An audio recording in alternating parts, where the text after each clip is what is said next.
Hello, and welcome back to the Patriotic Master Podcast. I'm your host, Patriotic Master. So, the 2024 election, this is really important for the people. The worst part is, we got two of the worst candidates running. You got incompetent Joe Biden, but you also got incompetent Donald Trump. We had a better candidate in Ron DeSantis, but yet the Trump supporters couldn't understand that Trump is not winnable anymore. He's not. Look what's happened for the last 6 election cycles since 2016. How many seats, how many governorships, how many House seats, how many Senate seats have we lost because of this man? Let's be honest here. It's really quite sad, I want to start here because we're going to start off with a lot of the races. Started back from 2022, and we're going to go back to 16. Because I want to make these clear to everybody who wasn't paying attention from 16 to 22. Well, actually 23 also, but we're going to start with 22 because it's easier, because we got a lot more races than 23 did. We had one race we lost, which should have been one, but I want to start with 22. So, we're going to start with Arizona Senate. We're going to start with the Senate. Arizona. This was a winnable Senate seat. And yet, Trump screwed us by getting involved in the race and endorsing Blake Masters. Blake Masters was a weak candidate. He should have went after Mark Kelly hardcore. And yet, he was weak. He didn't campaign hard enough. He didn't fight hard enough. And look what happened. Mark Kelly embarrassed him in the election. And all he had to do was bring up that Blake Kelly was associated with Trump. And he won. Blake Masters just really couldn't hammer Mark Kelly hard enough.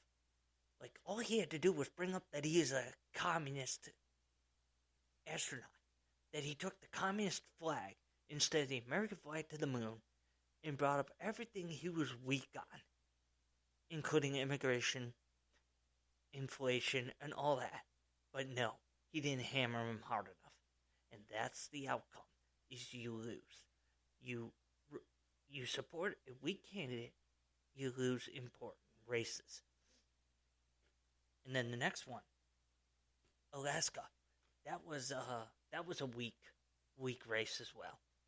We had the chance to oust Lisa Murkowski, a rhino, a well-known rhino establishmentarian candidate. But we just didn't do a good enough job uniting the people of Alaska against Murkowski. And that's why we lost. Kelly Tshibaka lost in a 3-way race with Murkowski and a frickin' Democrat. Tshibaka came close, but not close enough to beating Murkowski. Because Mitch McConnell sent his McConnell blocks to Alaska to protect Murkowski. Because Murkowski is a valuable ally to him. So he protected her. And then after that, we have Georgia.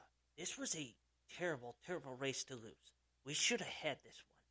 But because Trump got involved, we lost. And Herschel Walker, and I'm going to say this as well, Herschel Walker was not a strong, solid candidate. He had his flaws. In a sense, we should have had him drop out and then had one of the other candidates win. I mean, Herschel Walker's a really popular guy in Georgia. He's a football player, former football player. But the problem was, the Democrats brought up flaws of his. Because his son, they used his son as a weapon against him. To have his son bash him as a supposed hypocrite.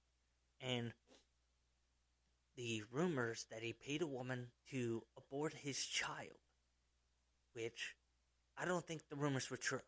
But the Democrats proved it well enough to the people of Georgia to make it seem like it was real. That they voted against him and helped Warnock thwart off Herschel Walker in the runoff. in the runoff general election. And it was quite sad, really. It was quite sad. That was a winnable race. We should have had it, but Trump got involved.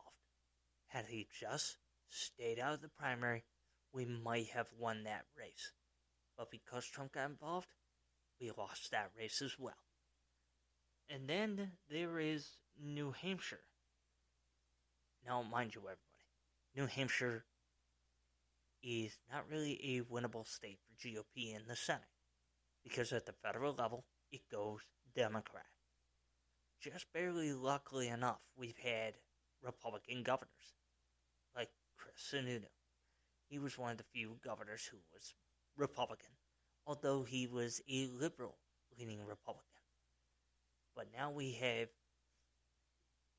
another race where, well, I'll get to this later on, because this, right now, the governorship in New Hampshire hasn't been problematic for the GOP. I'm focusing on Senate. But yeah, so, Don Bolduc, he has never won a primary, because the establishments have always pushed different candidates over him. Like last time in, I think it was 20 or 18. Yeah, it was 2018. They had a different candidate, but right now we're focusing on Bolduc. Bolduc was a very conservative candidate, very decent on the issues. But then Trump got behind him. Every time Trump touches a candidate, they falter in the election in important races we need to win. We possibly, maybe, had a chance of winning the New Hampshire Senate seat if Bolduc had been strong enough to combat Hassan on the issues, like the open border issue, like inflation, rising gas prices. These were issues Bolduc should have hit her on, but he was busy trying to defend himself because of the Trump endorsement. Hassan knew the weakness of the GOP, and that was hitting the Republican candidate, Bolduc, on the Trump endorsement because of the surrounding issues of people saying that Trump was an insurrectionist. So Bolduc was busy. Instead of engaging her on the issues that were important, he was busy defending himself for the Trump endorsement, trying to come up with a good reason for why it was okay for Trump to endorse him, or however you want to put it. And thus, why Hassan beat Don Bolduc. It was also because Hassan has never struggled to win elections in New Hampshire, and they haven't really been close either. Whether it was her or Shaheen, they have won their races by a pretty big margin. It's never been tight, and it's never been close. So, hopefully after our weak performance in New Hampshire in 22, hopefully in 28, the next race for the Senate in New Hampshire is 26. But in 28, hopefully, we will learn our lesson and run a better candidate, and hopefully tell Trump to stay out of the primaries so that good, strong candidates can win, and they can focus on taking the Democrats like Hassan and Shaheen on the issues, instead of defending themselves for being endorsed by Trump.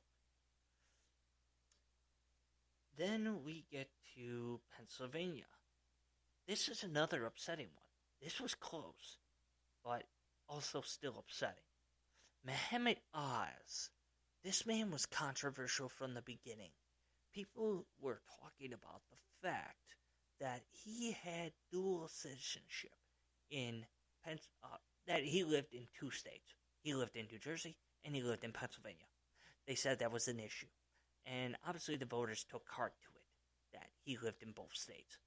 But then also was bringing up the fact that he had dual citizenship with the United States and Turkey. So people brought up the fact that he could be bought by Turkey for his loyalty to them. But then again, also people brought up the fact that he flip-flopped on the issues. In the end, these weaknesses came back to bite him, and he ended up losing to John Fetterman. Despite everything that came out about Fetterman, he lost to him. But I'll say this right now. I kind of give kudos to Fetterman. Fetterman isn't exactly the best candidate the Democratic Party has ever put forth, or one that I'd actually agree with. But I'm going to tell you right now, when it comes to the Israel-Hamas war with Palestine, he's actually been pretty decent in standing up for Israel and saying he supports Israel. So I give him kudos there. But other than that, I don't agree with him on all the other issues. And then we also have finally one of the closest races in that Senate race in 22, in the midterms. Nevada. Adam Laxalt and Catherine Mastos. Now, mind you, this was one of the most tightest races in the Senate races across 22 midterms. Not many races were as close as this one. And when I say close, it was by like 0.66% of the votes. That's how close it was.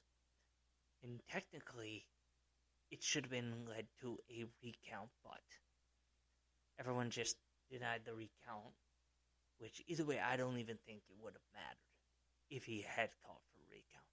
Because in the end, he probably would have given Mastos more votes. You never know.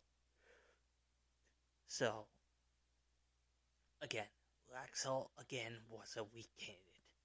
He was endorsed by Trump, and he was very supportive of Trump.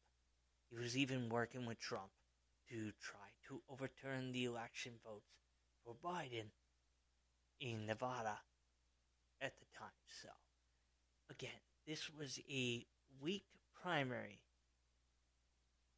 Trump had some pretty bad choices across the board here.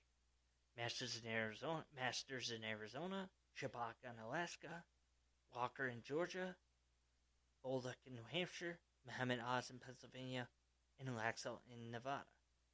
And that was just a sad race. It really was. But now we get to the House. The House is the one that's most upsetting because a lot of these races were winnable. But Trump chose terrible candidates to endorse. We're going to start first with the one House seat we had in Alaska, the Alaska at large. The former incumbent had died, and a new candidate was picked to finish his term, but also to start the next term of his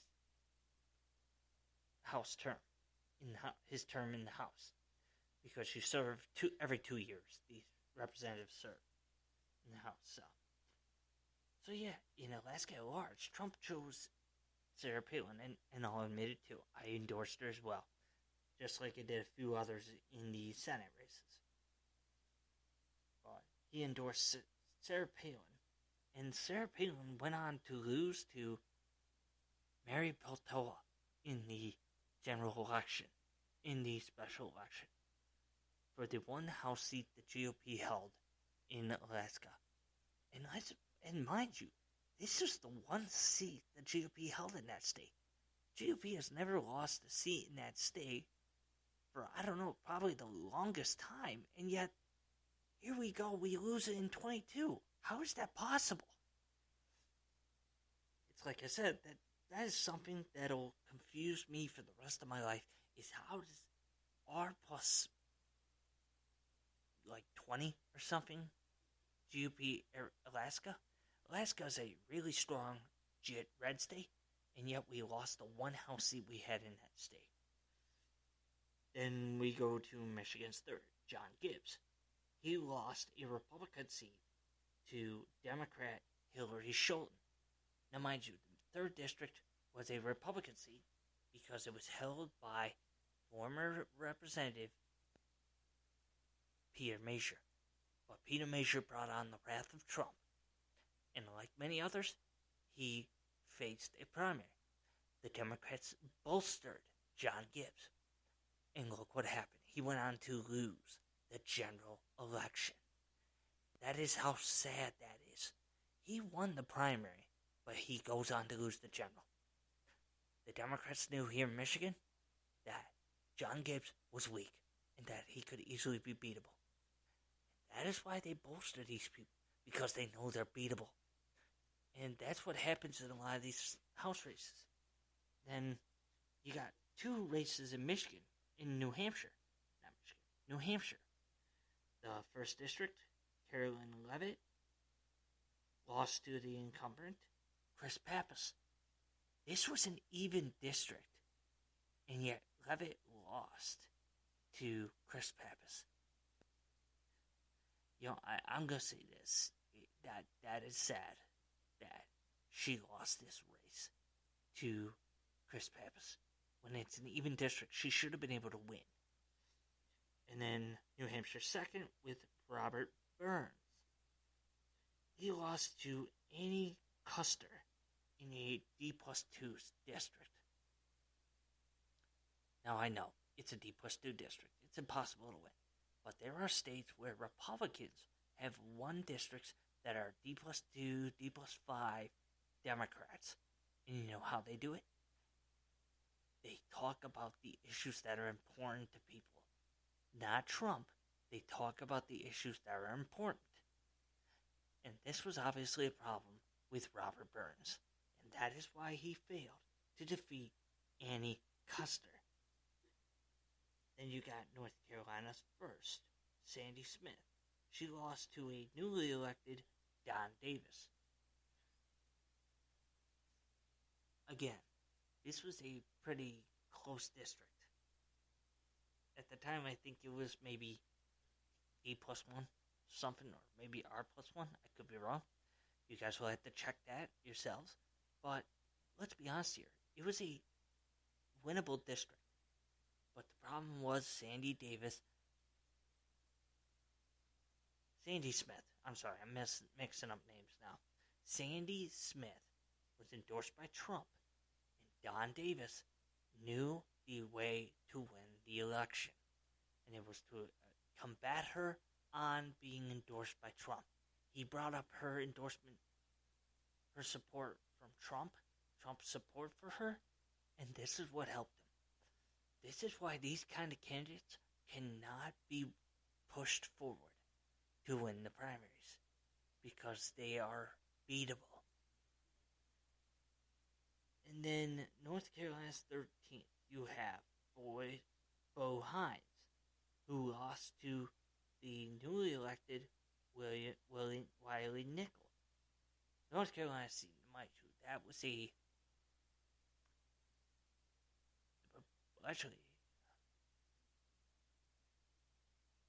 so the incumbent Ed left Congress. So Wiley Nickel beat Bo Hines. And let's mind you, that was, I think it was close, or maybe not even close. But it was a pretty bad race for Bo Hines. And he lost. And it was embarrassing. Then you have Ohio's 9th. You guys may recognize this one. J.R. Majewski. This guy lost by 13.2% to incumbent Marcy Crabtree in a red district. This was a red district he lost in. Seriously, how many tons of these people lost in red districts? Like, how do you do that? Then you have Ohio's 13th. Madison Gaisoto Gilbert. She lost to the newly elected Amelia Sykes in a red district. Again, a red district. And this was held by Tim Ryan, who resigned to run for Senate. And he ended up failing in the Senate run because J.D. Vance beat him. But that's for another time. Then you have Virginia's 7th. Leslie Vega lost to incumbent Democrat Abigail Spanberger.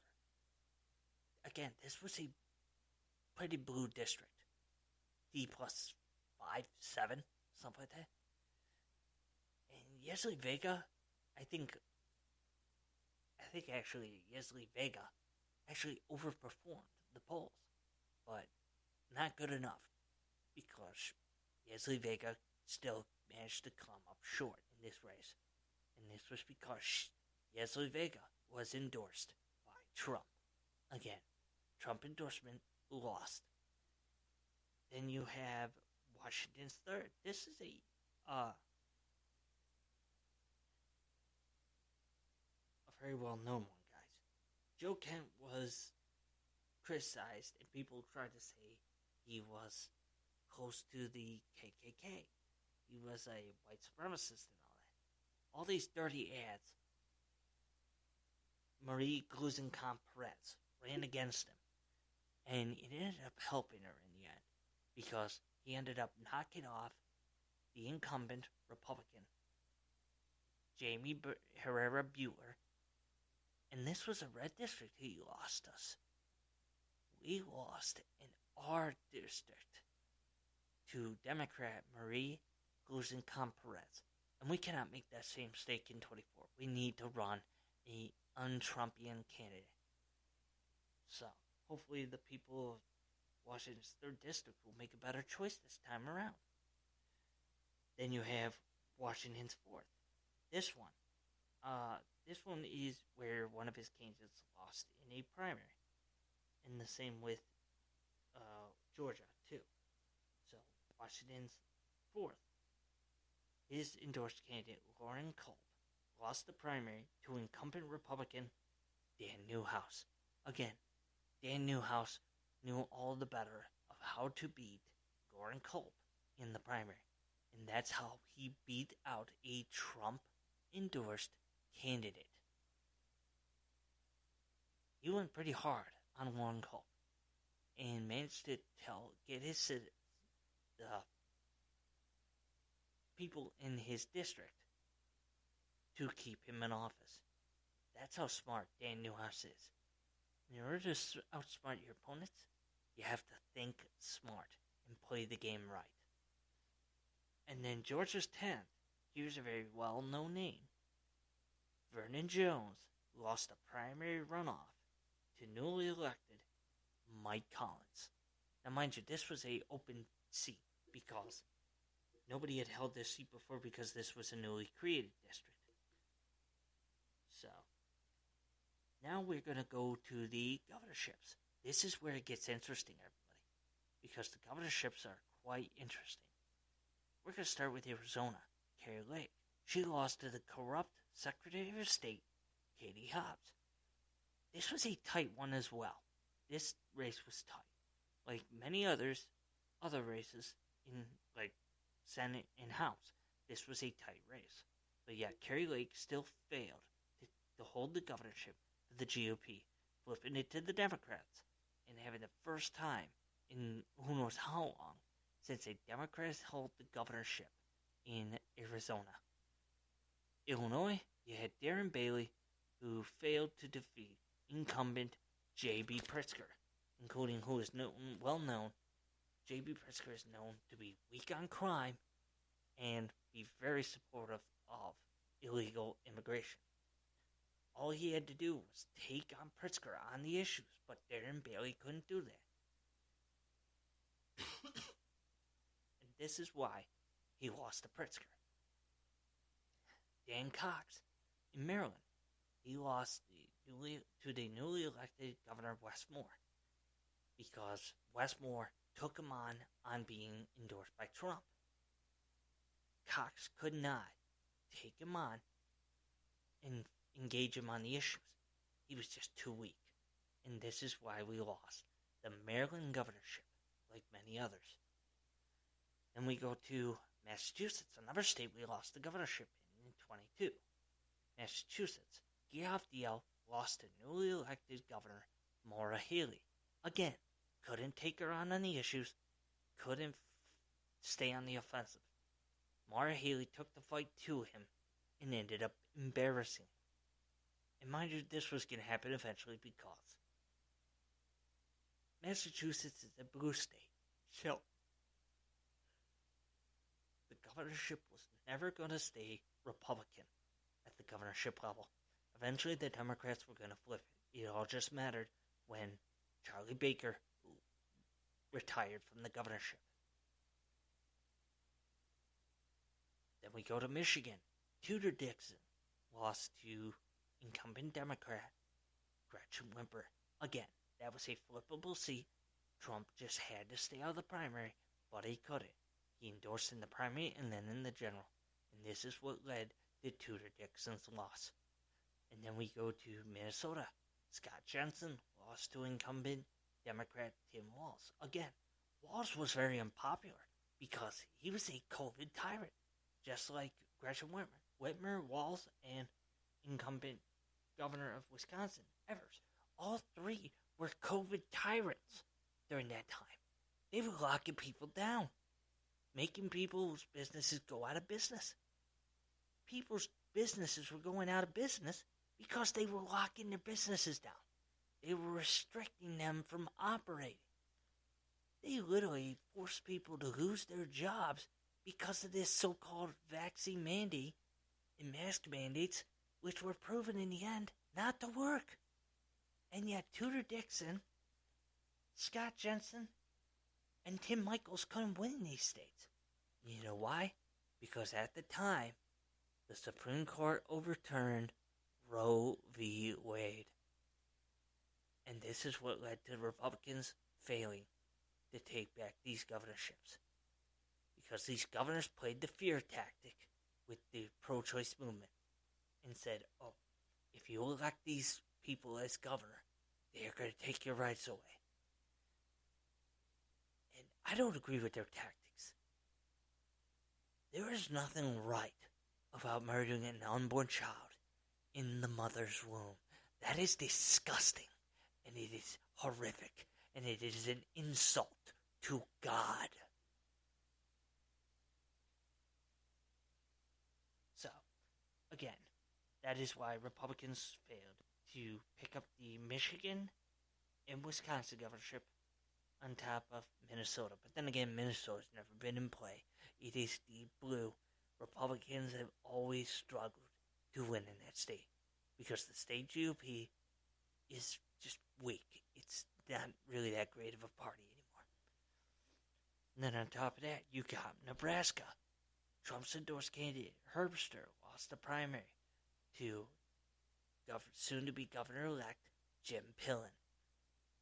And obviously, it tends to show now that in a lot of these states, Trump is not very favorable because his candidates can't win general elections, even though they win primaries. Or in Herbster's instance, you lose the primary with how much you run on being endorsed by the guy. Then we got New Mexico. Mark Ronchetti lost to incumbent, again, COVID tyrant, Michelle Lujan Grisham.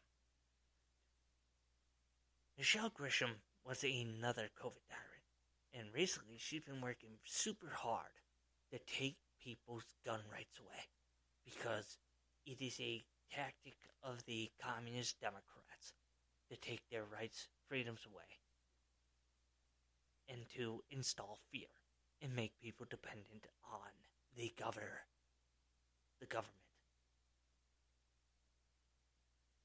And then you go to Pennsylvania. Doug Mastriano lost to State Attorney General Josh Shapiro in the governorship race. And again, Mastriano was supposed to carry people down the ballot, including Mohammed Oz.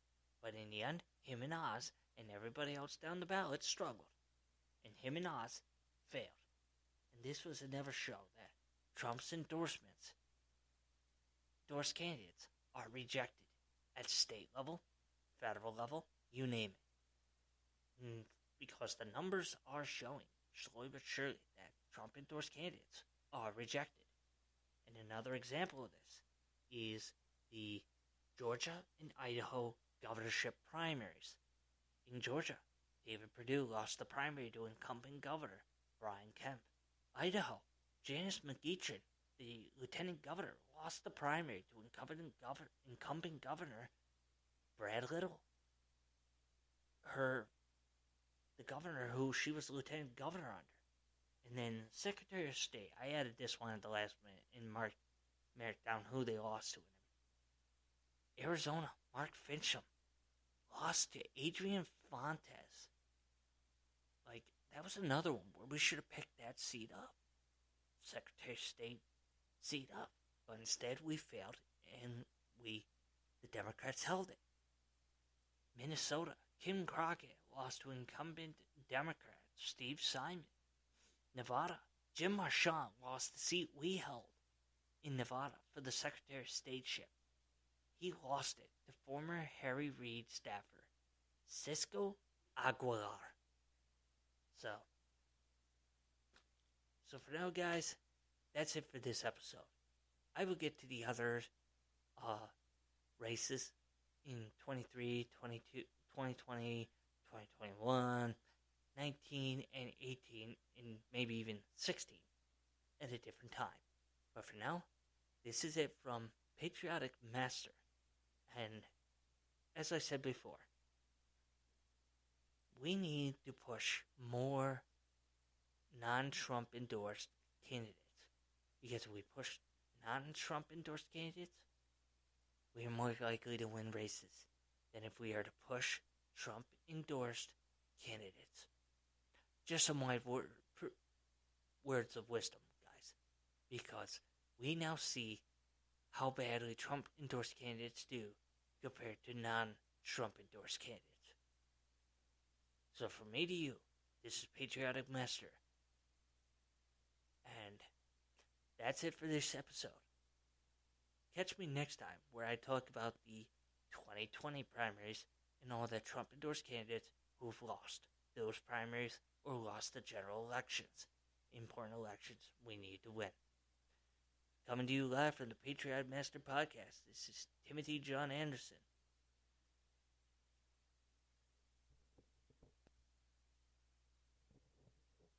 And I'll see you next time, guys. So have a great rest of your night. Have a great rest of your weekend. And hopefully, you guys take care and be wise this election cycle as we try to hold the House and tape at the Senate. Take care, everybody.